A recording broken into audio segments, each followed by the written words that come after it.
예, 한 주간 잘 지내셨습니까? 오늘은 좀 특별한 사람에 대해서 이야기를 좀 하겠습니다. 특별한 사람은 이 부처님의 아들로 태어난 라울라입니다. 부처님이 출가하시는 날 태어났다고 합니다. 그래서 장애가 생겼다는 빨리어가 라울라입니다. 그래서 부처님도 마음이 아팠겠죠. 그런 이제 부처님의 외아들이죠. 이 외아들이 어떻게 됐나 하는, 그 외아들과 부처님 사이에 어떤 일이 있었나 하는 것을 좀 이야기를 하겠습니다. 참 어찌 보면 우리 세간에서는 불교 공부가 많이 하고 무르익어도 가족은 참 가르치기가 어렵다, 뭐 이런 이야기들이 있습니다. 이제 부처님께서는 그 아들에 대해서 어떻게 했나를 좀 잘 알 수 있고, 또 그걸 통해서 우리도 많은 걸 배울 수 있고 부처님의 가르침을 잘 이해할 수 있습니다. 그 라울라는 부처님께서 이제 깨달으시고 그 고향을 방문했습니다. 그때 이제 처음으로 만나게 됐죠. 그때가 라울라 나이가 7살 때였습니다. 이제 라울라가 이제 7살인데 그때 부처님께서 이 카필라 성에 7일을 머무르고 이제 떠나시는데 7일째 그날 그 라울라의 그 어머니가 라울라에게 저분이 너의 아버지다. 가서 유산을 받으라. 그래서 이제 라울라는 뭣도 모르고 이제 가서 아버지 유산을 주세요 하니까 이제 부처님께서 뭐 유산은 이거다, 이걸 가지고 가라 이런 말씀 없이 쭉 가니까 라울라가 이제 따라오게 되죠. 그러면서 부처님께서 사리불에게 부탁을 해서 라울라를 출가시키고 그 사리불이 라울라의 서성이 됩니다. 그래서 라울라는 7살 때 뭐 본인이 원해서 출가한 건 아니고 방금 이야기한 그런 연유로 이제 출가를 해서 나중에 20살 때 아라한이 됩니다. 그래서 이제 비교적 라울라에 대한 기록은 그래 많지 않습니다. 이제 어렸을 때 7살 때 오늘 주 강의의 주제가 되는데 라울라가 어릴 때 거짓말을 좀 했던 모양입니다. 뭐 정도는 뭐 어느 정도인지는 잘 모르겠습니다. 이제 거짓말하는 버릇을 고치고 그 다음에 이제 20살 때 아라한이 되는데 그 사이에 그 부처님의 가르침이 있는 경을 빼고는 그렇게 대단한 존재이긴 한데 별로 흔적이 그래 많지 않습니다. 그래서 그 북방에서는 그 라울라를 밀행제일이라 합니다. 밀행이라는 건 조용히 이제 움직인 그 밀행, 조용히 뭘 이제 좋은 일을 많이 한 그런 사람을 밀행제일이라는데, 북방에서는 뭐 밀행제일이라고 하는 이유도 뭐 그것과 좀 관련됐을 수도 있다는 생각을 개인적으로 해봅니다. 그래서 오늘 그 라울라에 대한 이야기를 좀 해보겠습니다. 라울라는 20살 때 이제 아라한이 되고 그 다음에 이제 뭐 언제 돌아가셨다 이런 거는 별로 기록이 없습니다. 라울라 경전도 그래 많지는 않고. 근데 이제 이 부처님의 뛰어난 제자들이 개송을 읊은 게 장록의 장론익이라는 게 있습니다. 그 중에 라울라 부분을 보면은 보통 사리불이나 뛰어난 아난다라든지 뛰어난 제자들은 개송이 굉장히 많습니다. 그런데 라울라 같은 경우는 개송이 비교적 짧습니다. 그 개송을 전부 다 좀 소개를 하면 사람들은 나를 행복한 라울라라고 부른다. 뭐 그 당시에 그래 부른 모양입니다. 나는 두 가지 행운을 누리고 있다. 하나는 내가 붓다의 아들이라는 것이고 부처님의 아들이라는 것이고, 또 하나는 내가 법들을 보는 눈을 가지고 있다는 것이다. 이제 법에 대해서는 훤하다는 겁니다. 나의 오염은 소멸되어 이제 번뇌가 없어져서 다시 존재를 받는 일은 없다. 아라한이라는 거죠. 나는 존경받아야 할 사람, 공양받아야 할 사람, 세 가지 명지를 체득한 사람. 이건 이제 숭명통, 천안통, 누진통입니다. 불사를 얻은 사람이다. 나 이제 다시는 죽을 일이 없다는 겁니다. 그들은 이제 다른 사람들은 갖가지 욕망에 눈이 멀어 삿된 올가미에 걸리고 가래에 덜 씌워져 게으름뱅이 친척들에게 얽매여 있다. 뭐 이 불교에서 말하는 게으름뱅이는 뭐 수행을 열심히 안 한다는 거지 세속에서 게으르다 이런 뜻은 아닐 겁니다. 나는 애욕을 떠나 악마의 속박을 끊고 가래를 뿌리 뽑아 시원해지고 평안해졌다. 요런 그 개송, 비교적 굉장히 짧습니다. 그런 개송을 통해서 라울라가 참 어떤 사람이다. 이제 이걸 좀 알 수가 있습니다.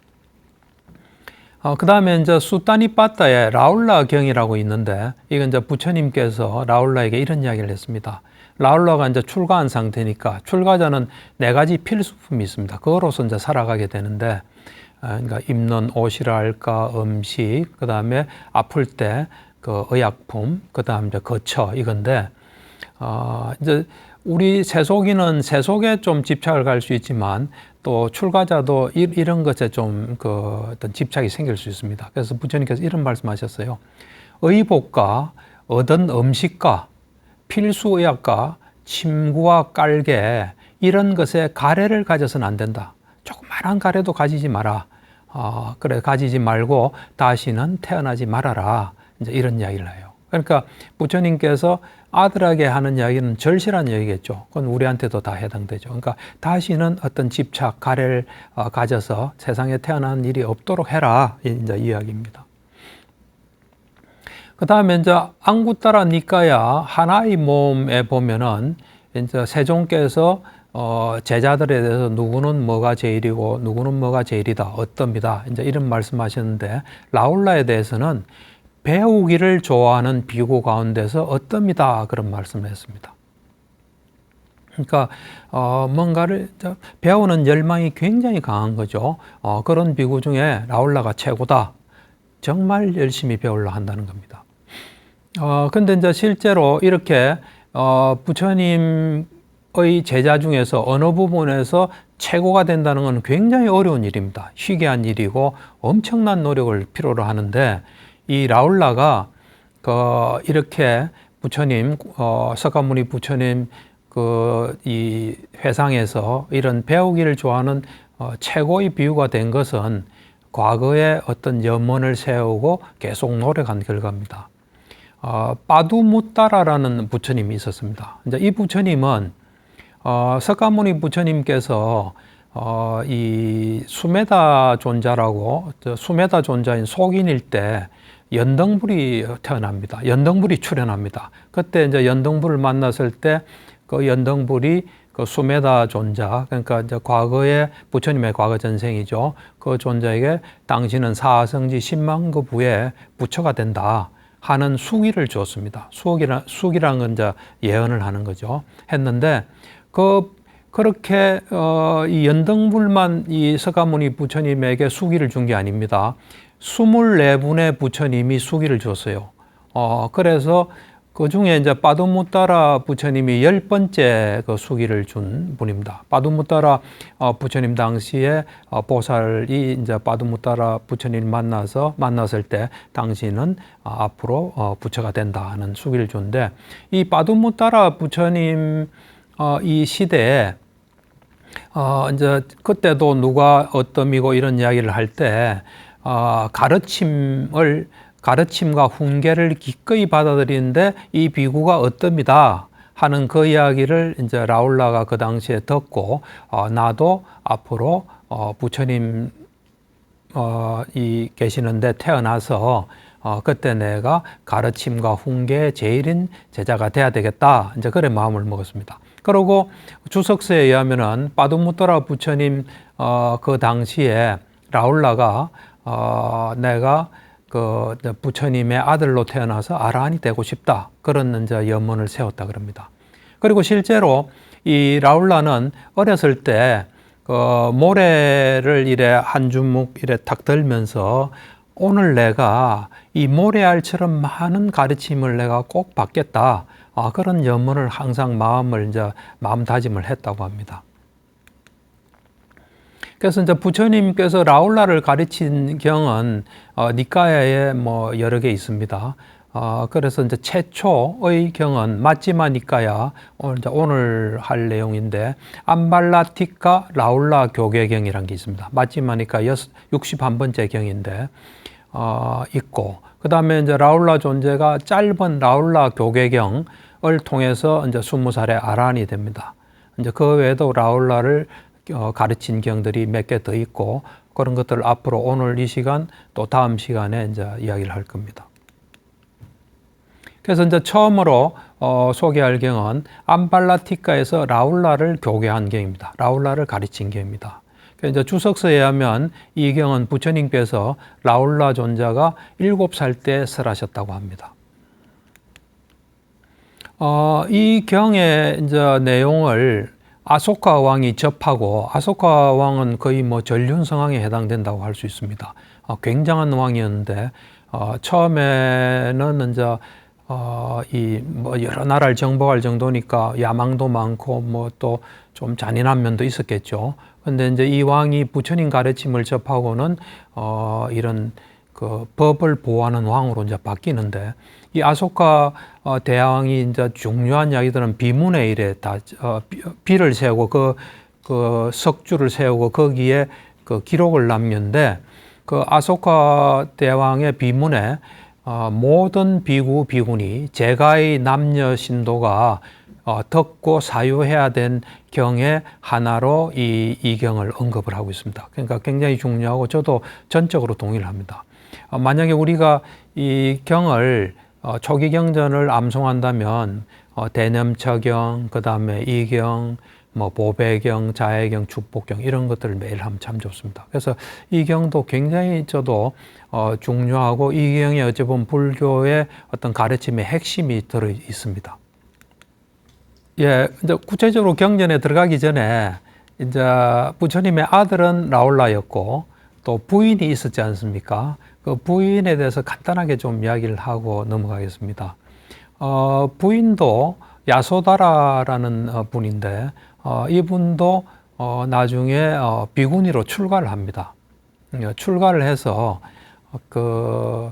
이제 부처님께서 어떤 제자 이래 언급할 때 비구니로서 신통제일로 인정을 받습니다. 그러니까 부처님 제자 중에서 비구니 중에서는 신통을 굉장히 최고의 어떤 신통을 했던 그런 분입니다. 그러니까 근데 이제 사실 주석서 보면 부처님하고 야소다라고 인연이 상당히 많습니다. 하여튼 참 어떻게 부처님하고 가까웠던 부인, 아들 다 이제 아란이 되었죠. 자, 이제 그 경에 이제 좀 들어가겠습니다. 이건 이제 부처님, 라울라 존자가 7살 때 이야기입니다. 뭐 이래 약간 거짓말하는 뭐가 좀 있었던 것 같습니다. 이와 같이 나는 들었다. 한때 세종께서는 라자가의 대나무숲 다람쥐 보호구역에 머무셨다. 그 즈음에 라울라 존자는 암발라티카에 머물고 있었다. 그때 세종께서는 해걸음에 낮 동안의 홀로 있음에서 일어나셔서 암발라티카로 라울라 존자를 만나러 가셨다.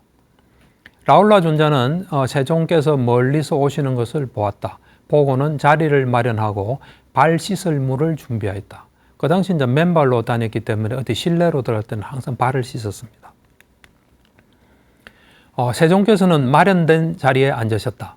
앉으셔서 발을 씻으셨다. 라울라 존자는 세종께 절을 올리고 한곁에 앉았다. 그러자 세종께서는 물그릇에, 그러니까 발 씻은 그 물이 있겠죠. 그 물그릇에 물을 조금 남기시고, 그러니까 이 물을 이래 이제 부은 거죠. 발 씻고 난 뒤에 그 물을 이래 붓고, 물을 조금만 남기고 많이 부으신 거예요. 그러니까 참 부처님의 위대한 점은 그 현장에서 바로 이래 사람의 마음에 깊은 어떤 그 영향을 줄 그런 이제 행동이든지 법물이든지 하세요. 그러니까 이제 발 씻고 난 뒤에 그 발 씻은 물을 조금만 남기고 이제 다 부은 거죠. 그러고 난 뒤에 이제 라울라 존자에게 물었습니다. 라울라여, 너는 이 물그릇에 물이 조금 남아 있는 것을 보느냐?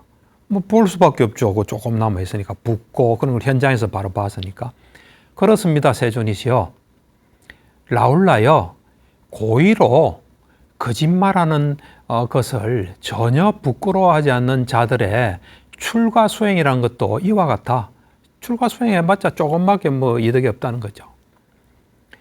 이와 같이 조금 남은 하자는 것에 지나지 않는다. 라울라가 깜짝 놀랐을 겁니다. 뭐 거짓말하는 거를 저 부처님 뭐 이래 보실 때 하진 않았을 거 아닙니까? 어떻게 알았지부터 시작해서. 그러고 난 뒤에 세종께서는 그 조금 남은 물을 다 쏟아부었어요. 다 이랬다 이제 쏟은 거죠. 그리고 라울라에게 존자에게 물었습니다. 라울라여, 너는 그 조금 남은 물이 이제 완전히 버려진 것을 보느냐? 그러니까 그렇습니다, 세존이시여. 라울라여, 고의로 거짓말하는 것을 전혀 부끄러워하지 않는 자들의 출가 수행이라는 것도 이와 같이 버려진 것에 지나지 않는다. 거짓말하면서 해봤자 아무것도 없다는 겁니다. 이제 그러고 난 뒤에 붓고 이제 난데 그걸 탁 엎었어요. 그 물그릇을 또 완전히 엎었죠. 그러고 난 뒤에 세종께서는 그 물그릇을 뒤집어 엎으시고 라울라 존재에게 물었습니다. 라울라여, 너는 이 물그릇이 엎어진 것을 보느냐? 하니까 그렇습니다, 세존이시여. 라울라여, 고의로 거짓말하는 것을 전혀 부끄러워하지 않는 자들의 출가 수행이란 것도 이와 같이 엎어진 것에 지나지 않는다. 그러니까 완전히 엎어진 거랍니다. 그리고 난 뒤에 이제 세종께서는 그 엎어진 것에서 이제 다시 또 바로 세웠죠. 그러니까 이제 물이 이제 완전히 없겠죠. 그 물그릇을 바로 세우시고 라울라 존자에게 물으셨습니다. 라울라여, 너는 이 물그릇이 바닥나고 비어 있는 것을 보느냐? 그냥 완전히 이제 물이라고는 없는 걸 보느냐? 엎어서니까. 그렇습니다, 세존이시여. 하니까 라울라여, 고의로 거짓말하는 것을 전혀 부끄러워하지 않는 자들의 출가 수행이라는 것도 이와 같이 바닥나고 빈 것에 지나지 않는다. 그래 해봤자 아무것도 없다는 겁니다. 라울라여, 이제 비유를 드세요. 그러니까 비유가 참 기가 막힙니다. 비유를 코끼리를 드세요. 코끼리는 그 당시에 왕이 타는 굉장히 소중한 거예요. 굉장히 가치 있고 소중하고 어찌 보면 좀 성스러운 그런 겁니다. 이제 그 비유를 해요. 그 비유란 건 어찌 보면 너도 대단한 존재다. 내지는 너도 대단한 걸 목표로 하지 않느냐. 또 너도 뭐 이거는 좀 추측이지만 이 부처님을 이제 코끼리의 비유를 많이 하거든요. 너도 나의 아들이니까 좀 그런 존재다. 뭐 이것도 뭐 있을 수도 있지 않나. 하여튼 그 비유가 코끼리라는 사실이 굉장히 또 저는 뭐 참 좋았습니다. 라울라여, 예를 들면 왕의 코끼리가 마차의 깃대만한 상아를 가졌고 건강하고 혈통 좋고 전쟁에 능숙하다고 하자. 그 코끼리는 전쟁터에 나가 앞발로도 죽이고 뒷발로도 죽이고 몸의 앞부분도 사용하고 몸의 뒷부분도 사용하고 머리도 사용하고 귀도 사용하고 상아들도 사용하고 꼬리도 사용하지만 코는 안 쓰고 보호를 한다. 이제 이게 중요한 이야기입니다. 다 던지지는 않는다는 겁니다. 이를 본 코끼리에 타고 있는 자에게 뭐 왕이나 큰 장수가 되겠죠. 자에게 이런 생각이 들 것이다. 이 왕의 코끼리는 마차의 깃대만한 상아를 가졌고 건강하고 혈통 좋고 전쟁에 능숙하다. 그는 전쟁터에 나가 앞발로도 죽이고 뒷발로도 죽이고 몸의 앞부분도 사용하고 몸의 뒷부분도 사용하고 머리도 사용하고 귀도 사용하고 상아들도 사용하고 꼬리도 사용하지만 코는 보호하고 있다. 왕의 코끼리는 목숨까지 내놓지는 않구나. 다 내놓지는 않구나. 이렇게 생각할 거다 이거죠. 라울라여, 왕의 코끼리가 마차의 깃대만한 상아를 가졌고 건강하고 혈통 좋고 전쟁에 능숙하다. 그 코끼리는 전쟁터에 나가 앞발로도 죽이고 뒷발로도 죽이고 그 다음 쭉 해서 코까지 사용한다. 앞에는 이제 다 하지만 코는 보호하는데 코까지 사용한다. 이를 본 코끼리에 타고 있는 자에게 이런 생각이 들 것이다. 이 왕의 코끼리는 마차의 깃대만한 상아를 가졌고 건강하고 혈통 좋고 전쟁에 능숙하다. 그는 전쟁터에 나가 앞발로도 죽이고 뒷발로도 죽이고 몸의 모든 부분을 사용한다. 그리고 코까지 사용한다. 왕의 코끼리는 목숨까지 내놓았구나. 이제 왕의 코끼리가 하지 못할 일이 없다. 아무런 거침이 없다는 거죠. 다 던져서니까요. 이제 그런 비유를 하면서 너는 안 하는 게 있다는 거죠. 라울라여, 그와 같이 고의로 거짓말하는 것을 전혀 부끄러워하지 않은 자는 누구든지 어떠한 악한 행위라도 저지르지 못할 것이 없다고 나는 말한다.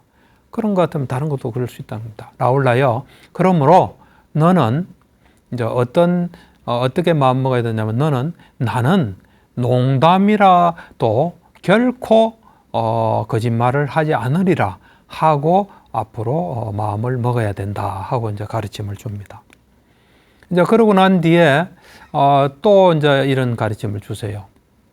그 당시에 뭐 이래 비구들에게 다 거울이 있었을 겁니다. 머리도 이 삭발하고 이래야 되니까 거울이 있었을 건데 그 방에도 뭐 거울이 있었지 않았을까 하는 생각을 합니다. 나홀라여, 이를 어떻게 생각하는가? 거울의 용도는 무엇인가 하니까 비추어 보는 것입니다. 세존이시여, 비추어 보는 것입니다. 세존이시 하니까 라울라여, 그와 같이 지속적으로 반조하면서 몸의 행위를 해야 하고, 지속적으로 거울을 보듯이 반조하면서 말의 행위를 해야 하고, 지속적으로 반조하면서 마음의 행위를 해야 한다. 그러니까 몸과 말과 마음의 행위를 거울에 비추면서 그렇게 해야 된다. 반조하면서. 이제 하시면서 그러니까 이런 이야기를 해요. 라울라여, 이제 3단계로 말씀하십니다. 너가 몸으로, 먼저 몸이죠. 몸으로 행위를 하고자 하면 너는 그 몸의 행위를 이렇게 반조해야 된다. 이제 앞으로 이제 행위를 하고자 하는데 하기 전에 이렇게 해야 됩니다. 이렇게 반조해야 한다. 나는 이제 몸으로 행위를 하려고 한다. 나의 이런 몸의 행위가 나를 해치게 되고 다른 사람을 해치게 되고 둘 다를 해치게 되는 것은 아닐까. 그걸 첫 번째로 이제 딱 이래 살펴봐야 된다는 겁니다. 내가 지금 하는 행동이 나한테 해가 되고 남한테 해가 되고 둘 다에게 해가 되는 건 아닌가 하고 살펴봐야 된답니다. 반조해야 된다. 또 그다음 두 번째가 뭐냐면 이 몸의 행위가 해로운 것이어서 괴로운 결과, 괴로움으로 기결되고 괴로운 과보를 가져오게 되는 것은 아닐까. 요 두 가지를 반조해야 된다. 어찌 보면 이게 불교의 핵심이에요. 불교는 나에게 도움이 안 되고 남의 도움 되지 않고 둘 다에게 도움 되지 않은 거 하지 말라는 거예요. 그건 나아가서 나한테도 좋고 남도 좋은 걸 하라는 거예요. 두 번째는 내가 뭘 해서 이 현세 다음 생에 괴로움을 가져올 수 있는 건 하지 말라는 거예요. 뭐 우리한테 보면 우리가 지금 살면서 죽을 때까지 나도 좋고 남도 좋은 걸 하면서 그 다음에 또 우리가 윤회나 또 미래에 좋은 결과가 올 수 있는 걸 하라. 그게 불교의 가르침이라고도 볼 수 있습니다. 라울라여, 만일 너가 그렇게 반조하여 내가 이제 몸으로 행하고자 하는 이 몸의 행위는 나도 해치게 되고 다른 사람도 해치게 되고 둘 다를 해치게 될 것이다. 내가 한다면 또 이 몸의 행위는 해로운 것이어서 괴로움으로 귀결되고 괴로운 어떤 결과가 나타나고 괴로운 과보를 가져올 것이다 라고 알게 되면 너는 그와 같은 몸의 행위는 절대로 해서는 안 된다. 말하자면 시뮬레이션을 하라는 거죠. 말하기 전에 요 했을 때 어떤 결과가 온다는 걸 해보고 안 좋으면 하지 말라는 겁니다. 라울라여, 만일 너가 반조하여 내가 이제 몸으로 행하고자 하는 이 몸의 행위는 나도 해치지도 않고 남을 해치지도 않고 둘 다를 해치지도 않을 것이다. 말하자면 나도 좋고 남도 좋고 둘 다 좋다. 그리고 이 몸의 행위는 유익한 것이어서 즐거운 결과를 가져오고 즐거운 과보를 가져올 것이다 라고 알게 되면 너는 그와 같은 몸의 행위를 해야 한다.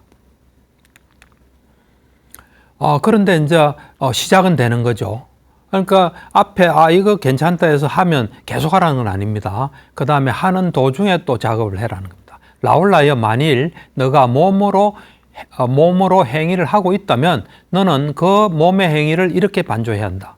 나는 지금 몸으로 행위를 하고 있다. 나의 이런 몸의 행위가 나를 해치거나 다른 사람을 해치거나 둘 다를 해치고 있는 것은 아닐까? 이 몸의 행위가 해로운 것이어서 괴로움으로 귀결되고 괴로운 과보를 가져오게 되는 것은 아닐까? 이렇게 이제 잘 살펴봐라는 겁니다.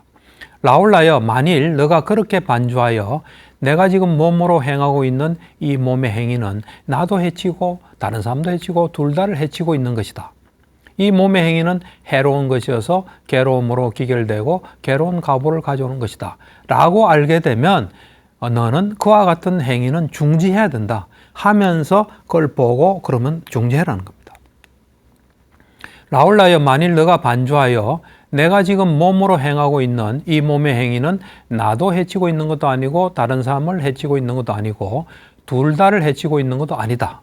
이 몸의 행위는 유익한 것이어서 즐거움으로 귀결되고 즐거운 과보를 가져올 것이다. 라고 알게 되면 너는 그와 같은 행위는 계속해도 좋다. 그걸 계속해도 좋다는 겁니다. 그 다음에 이제 그 행위를 다 하고 난 뒤입니다. 3단계입니다. 하기 전, 하는 도중, 하고 난 뒤. 라울라여, 너가 몸으로 행위를 하고 난 뒤에도 너는 그 몸의 행위를 이렇게 반조해야 한다. 나는 지금 몸으로 행위를 했다. 나의 이런 몸의 행위가 나를 해친 것이거나 다른 사람을 해친 것이거나 둘 다를 해친 것은 아닐까? 이 몸의 행위가 해로운 것이어서 괴로움으로 귀결되고 괴로운 과보를 가져온 것은 아닐까? 라울라여, 만일 너가 그렇게 반주하여 내가 지금 몸으로 행했던 이 몸의 행위는 나도 해친 것이고 다른 사람도 해친 것이고 둘 다를 해친 것이다. 이 몸의 행위는 해로운 것이어서 괴로움으로 귀결되고 괴로운 과보를 가져온 것이다. 라고 알게 되면 너는 그와 같은 행위를 서성이나 잘못 행위를 했으니까 몸으로 했으니까 서성이나 현명한 동료 수행자들에게 실토하고 드러내고 밝혀야 한다. 실토하고 드러내고 밝힌 후 미래를 위해 단속해야 한다. 그걸 앞으로 안 일어나게 충분한 가르침도 받고 마음을 다지라는 겁니다. 라울라여, 만일 너가 반주하여 내가 지금 몸으로 행했던 이 몸의 행위는 나도 해친 것이 아니고 다른 사람을 해친 것도 아니고 둘 다를 해친 것이 아니다. 다 좋은 것이라는 겁니다. 이 몸의 행위는 유익한 것이어서 즐거움으로 귀결되고 즐거운 과보를 가져온 것이다. 라고 알게 되면 너는 밤낮으로 유익한 법들을 공부지으면서 희열과 환희로 머물게 될 것이다. 그건 계속해도 된다는 겁니다. 이제 몸의 행위에 대한 겁니다. 이제 두 번째로 말에 대한 겁니다. 라울라여, 너가 말로 행위를 하고자 하면, 말하려고 하면, 너는 그 말의 행위를 이렇게 반조해야 한다. 나는 이제 말로 행위를 하려고 한다. 맞아, 말로 하려고 한다. 나의 이런 말의 행위가 나를 해치게 되고, 다른 사람을 해치게 되고, 둘 다를 해치게 되는 건 아닐까? 이 말의 행위가 해로운 것이어서 괴로움으로 귀결되고 괴로운 과보를 가져오게 되는 것은 아닐까? 이렇게 이제 말하기 전에 반조해야 된답니다. 라울라여, 만일 너가 그렇게 반조하여 내가 이제 말로 행하고자 하는 이 말의 행위는 나도 해치게 되고 다른 사람도 해치게 되고 둘 다를 해치게 될 것이다. 이 말의 행위는 해로운 것이어서 괴로움으로 귀결되고 괴로운 과보를 가져올 것이다. 라고 알게 되면 너는 그와 같은 말의 행위는 절대로 해서는 안 된다. 시작하지 말라는 겁니다. 라울라여, 만약 너가 반주하여 내가 이제 말로 행하고자 하는 이 말의 행위는 나를 해치지도 않을 것이고 다른 사람을 해치지도 않을 것이고 둘 다를 해치지도 않을 것이다. 이 말의 행위는 유익한 것이어서 즐거움으로 귀결되고 즐거운 과보를 가져올 것이다. 라고 알게 되면 너는 그와 같은 말의 행위를 해야 한다. 라울라여, 만약 너가 말로 행위를 하고 있다면, 이제 하는 도중에 말하고 있으면서 이제 또 살펴봐야 됩니다. 너는 그 말의 행위를 이렇게 반조해야 한다. 나는 지금 말로 행위를 하고 있다. 나의 이런 말의 행위가 나를 해치거나 다른 사람을 해치거나 둘 다를 해치고 있는 것은 아닐까? 이 말의 행위가 해로운 것이어서 괴로움으로 귀결되고 괴로운 과보를 가져오게 되는 것은 아닐까?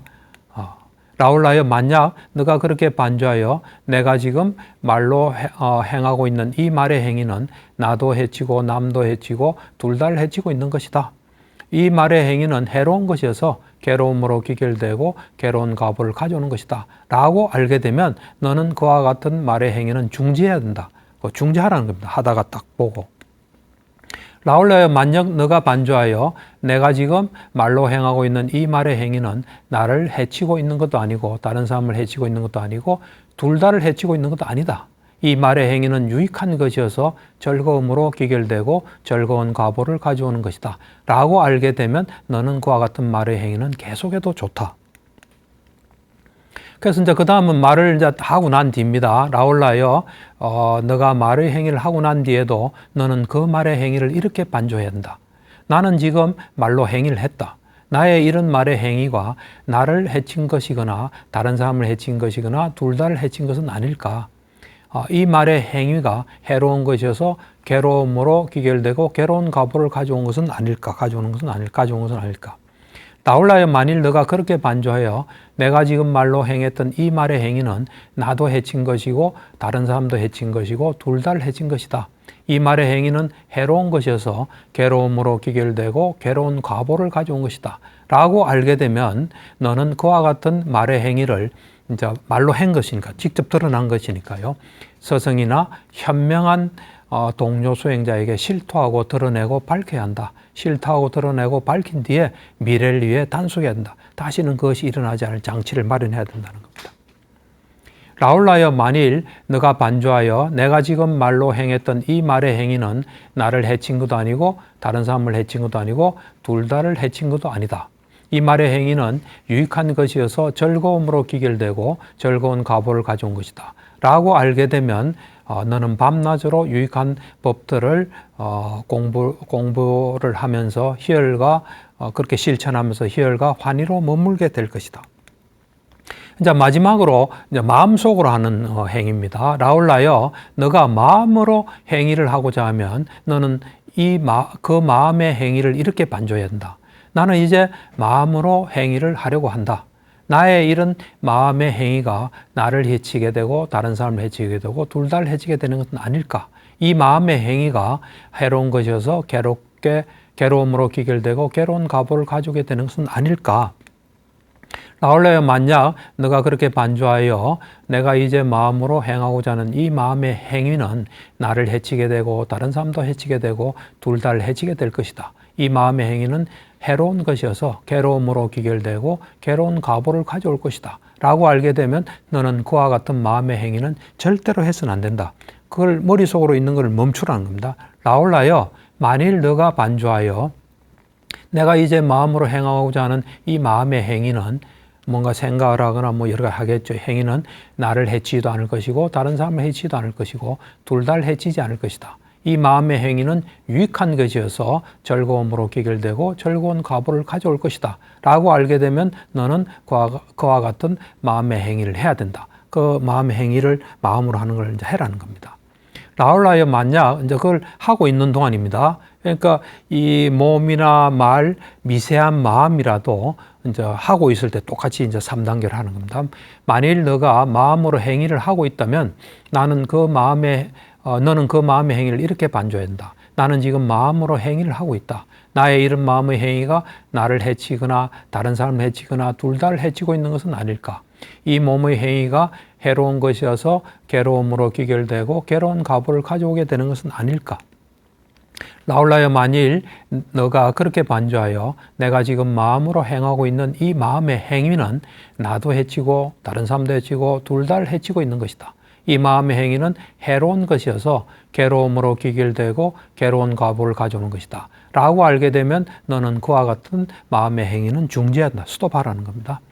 라울라여, 너가 반주하여 내가 지금 마음으로 행하고 있는 이 마음의 행위는 나를 해치고 있는 것도 아니고 다른 사람을 해치고 있는 것도 아니다. 둘 다를 해치고 있는 것도 아니다. 이 마음의 행위는 유익한 것이어서 즐거움으로 귀결되고 즐거운 과보를 가져올 것이다 라고 알게 되면 너는 그와 같은 마음의 행위는 계속해도 좋다. 라울라여, 이제 그런 마음의 행위가 이제 끝난 경우입니다. 너가 마음으로 행위를 한 뒤에도 너는 그 마음의 행위를 이렇게 반조해야 한다. 나는 지금 마음으로 행위를 했다. 나의 이런 마음의 행위가 나를 해친 것이거나 다른 사람을 해친 것이거나 둘 다를 해친 것은 아닐까. 이 몸의 행위가 해로운 것이어서 괴로움으로 귀결되고 괴로운 가부를 가져온 것은 아닐까? 나홀라여, 만일 너가 그렇게 반주하여 내가 지금 마음으로 행했던 이 마음의 행위는 나도 해친 것이고 다른 사람도 해친 것이고 둘 다 해친 것이다. 이 마음의 행위는 해로운 것이어서 괴로움으로 귀결되고 괴로운 가보를 가져온 것이다 라고 알게 되면 너는 그와 같은 마음의 행위를 이제는 서성이나 동료 수행자를 찾아가는 건 아닙니다. 겉으로 드러난 게 아니기 때문에 그와 같은 마음의 행위를 몰아내고 부끄러워하고 진저리를 취한다. 몰아내고 부끄러워하고 진저리를 친 뒤에 미래를 위해 단속해야 된다. 앞으로 그걸 안 할 수 있는 온갖 노력을 하랍니다. 이거는 이제 너 스스로 하라는 겁니다. 뭔가 말은 이제 계율하고도 관계되고 그렇겠죠. 그래서 가서 이제 이야기를 하고 마음은 스스로 노력해야 됩니다. 나홀라여, 만일 너가 반주하여 내가 지금 마음으로 행했던 이 마음의 행위는 나를 해친 것도 아니고 다른 사람을 해친 것도 아니고 둘 다를 해친 것이 아니다. 이 마음의 행위는 유익한 것이어서 즐거움으로 귀결되고 즐거운 가부를 가져온 것이다 라고 알게 되면 너는 밤낮으로 유익한 법들을 하면서 희열과 환희로 머물게 될 것이다. 이제 결론적으로 이런 이야기입니다. 나홀라여, 몸의 행위가 청정했고 말의 행위가 청정했고 마음의 행위가 청정했던 과거세의 사문들이나 미래세의 사문들이나 바라문들은 모두 이와 같이 계속해서 세 가지로 이제 이 세 가지로 하기 전에 하는 도중에 하고 난 뒤에 계속해서 반조함에 의해 몸의 행위가 청정했고 이와 같이 계속해서 반조함에 의해서 말의 행위가 청정했고 이와 같이 계속해서 반조함에 의해서 말의 행위가 청정했다. 나홀라여, 몸의 행위가 청정할 것이고 말의 행위가 청정할 것이고 마음의 행위가 청정할 미래세의 사문들이나 바라문들은 모두 이와 같이 계속해서 반조함에 의해서 몸의 행위가 청정할 것이고 또 이와 같이 계속해서 반조함에 의해서 말의 행위가 청정할 것이고 이와 같이 계속해서 반조함에 의해서 마음의 행위가 청정할 것이다. 그 다음에 나홀라여, 몸의 행위가 청정하고 말의 행위가 청정하고 마음의 행위가 청정한 지금의 사문들이나 바라문들도 모두 이와 같이 계속해서 세 가지로 반조함에 의해서 몸의 행위가 청정하고 이와 같이 계속해서 반조함에 의해서 말의 행위가 청정하고 이와 같이 계속해서 반조함에 의해서 마음의 행위가 청정하다. 나홀라여, 그러므로 여기서 너는 계속해서 반조함에 의해 몸의 행위를 청정하게 하리라. 이제 세 가지겠죠. 하기 전에, 하는 도중, 하고 난 뒤에. 계속해서 반조함에 의해서 말의 행위를 청정하게 하리라. 계속해서 반조함에 의해서 마음의 행위를 청정하게 하리라 라고 마음을 먹어야 한다. 그렇게 공부를 해야 한다. 세존께서는 이와 같이 설하셨다. 라울라 존자는 흡족한 마음으로 세존의 말씀을 크게 기뻐했다. 이렇게 이 경이 끝납니다. 그러니까 이제 요게 7살 때 가르친 경이고, 그 다음 이제 20살 때 아라한이 되기 위해서 가르치는데, 그 중간에 여러 경들이 있는데, 그걸 좀 소개를 하게 되면은, 그 상유타 니카의 라울라 상유타라고 있습니다. 거기에 이제 나오는 경들인데, 여러 경인데, 제가 좀 소개를 하겠습니다. 라울라는 주로 이쪽으로 이렇게 많이 가르침을 받고 실천하고 나중에 아란이 될 때도 그렇게 됩니다. 이와 같이 나는 들었다. 안 한다죠. 한때 세종께서는 사와티에서 제타숲의 아나타 빈디카 원림 급고독 원에 머무셨다. 그때 라울라 존자가 세종께 다가왔다. 가서는 세종께 절을 올린 뒤 한곁에 앉았다. 한곁에 앉은 라울라 존자는 세종께 이렇게 말씀드렸다. 세존이시여, 세종께서 간략하게 법을 설해 주시면 감사하겠습니다. 그러면 저는 세존으로부터 법을 들은 뒤 혼자 은둔하여 방일하지 않고 열심히 스스로 독려하여 지내고자 합니다. 그 가르침을 자기 거로 만들겠다는 겁니다. 그러니까 부처님께서 라울라여, 이를 어떻게 생각하는가? 눈은 항상한가 무상한가? 무상합니다, 세존이시여. 그러면 무상한 것은 괴로움인가 즐거움인가? 괴로움입니다, 세존이시여. 그러면 무상하고 괴로움이고 변하기 마련인 것을 두고 이것은 내 것이다, 이것은 나다, 이것은 나의 자아다 라고 관찰하는 것이 타당하겠는가? 그렇지 않습니다. 세준이시여. 이 본문은 굉장히 많이 나오는 본문입니다. 라울라여 이를 어떻게 생각하는가? 귀는, 코는, 혀는, 몸은, 만호는 항상한가 무상한가? 무상합니다. 세준이시여. 그러면 무상한 것은 괴로움인가 즐거움인가? 괴로움입니다. 세준이시여. 그러면 무상하고 괴로움이고 변하기 마련인 것을 두고 이것은 내 것이다. 이것은 나다. 이것은 나의 자아다. 라고 관찰하는 것이 타당하겠는가? 그렇지 않습니다. 세준이시여. 라울라여 이렇게 보는 잘 배운 성스러운 제자는 눈에 대해서도 염호하고 귀, 코, 혀, 몸, 만호에 대해서도 염호한다. 염호하면서 이제 싫어하니까 탐욕이 빗바래고 탐욕이 빗바램으로 해탈한다. 탐욕이 없어지니까 해탈한다. 해탈하면 해탈했다는 지혜가 있다. 태어남은 다했다. 청전범행은 성취되었다. 할 일은 다해 마쳤다. 다시는 어떤 존재로도 돌아오지 않을 것이다. 라고 꿰뚫어 안다. 이제 요게 하나의 경이고 그 다음에 이제 형색, 소리, 냄새, 맛, 감촉, 만호 요걸 가지고 또 하나의 법이 일어나고 똑같은 내용입니다. 항상 하나. 그 다음에 이제 이 안식, 그 다음에 귀에 식, 코, 혀, 몸, 만호식, 의식, 또 그 다음에 눈의 접촉, 귀, 코, 혀, 몸, 만호의 접촉 똑같은 형식으로 합니다. 그 다음 눈의 접촉에 생긴 느낌, 귀, 코, 혀, 몸, 만호에서 생긴 느낌에 대해서 무상하나, 항상하나, 무상하나가 쭉 그런 이제 하는 거. 그 다음에 이제 형색에 대한 인식, 소리, 냄새, 맛, 그 다음에 감촉, 만호의 인식, 저게 뭐다 하는 인식. 그 다음에 이제 그 형색에 대한 의도, 소리, 냄새, 맛, 감촉, 만호에 대한 의도. 그 다음 이제 형색에 대한 가래, 그 다음에 소리, 냄새, 맛, 감촉, 만호에 대한 가래. 이건 좀 대념칭에도 했지만은 거의 같은 순서입니다. 그 다음 이제 여기에서는 이제 대념칭하고 좀 달리, 그 다음에 이제 지수화풍, 땅의 요소, 물, 불, 바람의 요소. 이것도 마찬가지입니다. 요소, 그 다음 허공의 요소, 식의 요소. 그 다음에 물질, 느낌, 인식, 행식, 오온에 대해서 무상하나 해서 그런 가르침을 줍니다. 그러니까 요 지금 쭉 열거한 것에 대해서 똑같은 형식입니다. 항상하나, 무상하나 쭉 해서 그것에 대해서 염호, 유혹, 해탈, 하고 해탈하면 해탈에 대한 지혜가 생긴다 하면서 이제 이 경이 끝납니다. 이 하나하나의 경을 제가 묶어서 이야기를 했고 주로 이런 가르침을 라울라에게 했습니다. 그래서 오늘은 부처님과 특별한 인연을 가졌던 라울라에 대해서 라울라가 어떻게 출가하고 어떤 가르침을 받고 또 어떤 사람이었다는 것에 대해서 알아봤습니다. 라울라를 좀 알게 된 좋은 계기가 되었으면 합니다. 경청해 주셔서 대단히 감사합니다.